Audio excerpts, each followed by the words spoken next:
Ikalawang Korinto, ikalabindalawang kabanata. Kailangan ko pang magmalaki, kahit wala akong mapapala dito. Ang sasabihin ko naman ngayoy, ang mga pangitain at mga pahayag mula sa Panginoon. May kilala akong isang Kristiyano na dinala sa ikatlong langit. 14 na taon na ang nakakalipas. Hindi ko lang matiyak kung iyo'y isang pangitain lamang o tunay na pangyayari. Ang Diyos lamang ang nakakaalam. Alam kong ang taong iyon ay dinala sa paraiso. Hindi ko lang alam kung iyon ay isang pangitain o tunay na pangyayari. Tanging Diyos ang nakakaalam.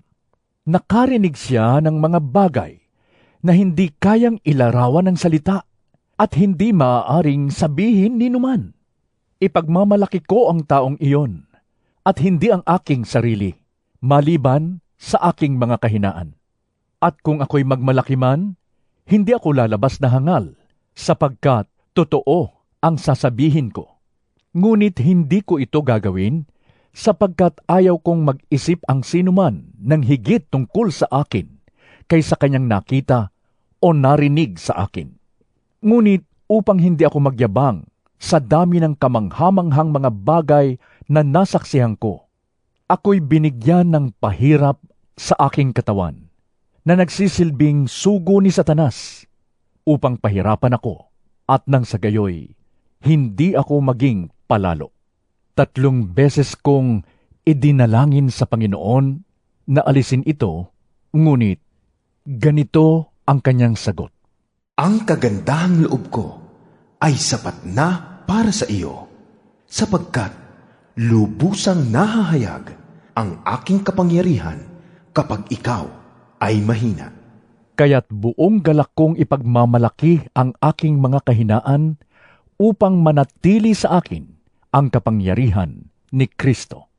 Alang-alang kay Kristo, ako'y may kasiyahan sa gitna ng mga kahinaan, mga pagkutya, mga kahirapan, pag-uusig at kagipitan. Sapagkat kapag ako ay mahina, doon ako nagiging malakas. Ako'y naging hangal, ngunit kayo ang nagtulak sa akin na magkaganoon. Kayo sana ang dapat pumuri sa akin. Dahil kahit na wala akong kwenta, hindi naman ako nahuhuli sa magagaling na apostol na iyan.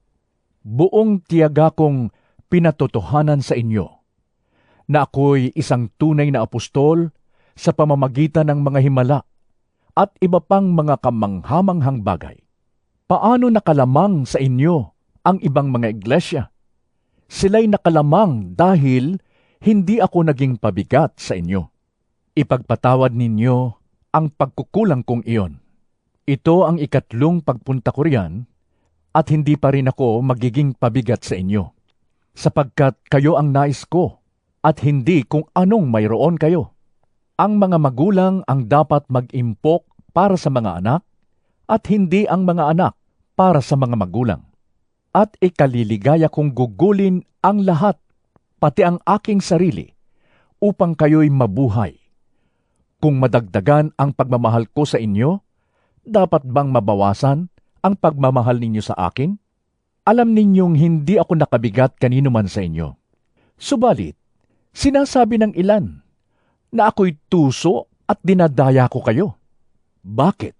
Pinagsamantalahan ko ba ang inyong kabutihan sa pamamagitan ng mga isinugo ko riyan? Pinakiusapan ko si Tito na pumunta riyan at pinasama ko sa kanya ang isang kapatid. Si Tito ba'y nagsamantala sa inyo? Hindi ba't namuhay kami ayon sa iisang espiritu at iisa ang aming pamamaraan? Akala ba ninyo'y ipinagtatanggol namin ang aming sarili? Hindi! Mga minamahal, lahat ng ginagawa namin ay para sa ikabubuti ninyo. Nagsasalita kami sa harapan ng Diyos ayon sa kalooban ni Kristo.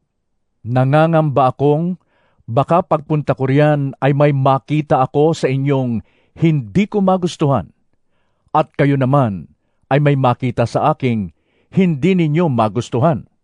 Baka ang matagpuan ko'y pag-aaway-away, pag-iinggitan, pag-aalitan, pagmamaramot, pagsisiraan, pagchichismisan, pagmamataas, at kaguluhan. Nangangamba ako na pagpunta kong muli riyan, hiyain ako ng aking Diyos sa harapan ninyo at itatangis ko ang karumihan, pakikiapid at kahalayang hindi pa pinagsisihan at tinatalikuran ng marami sa inyo.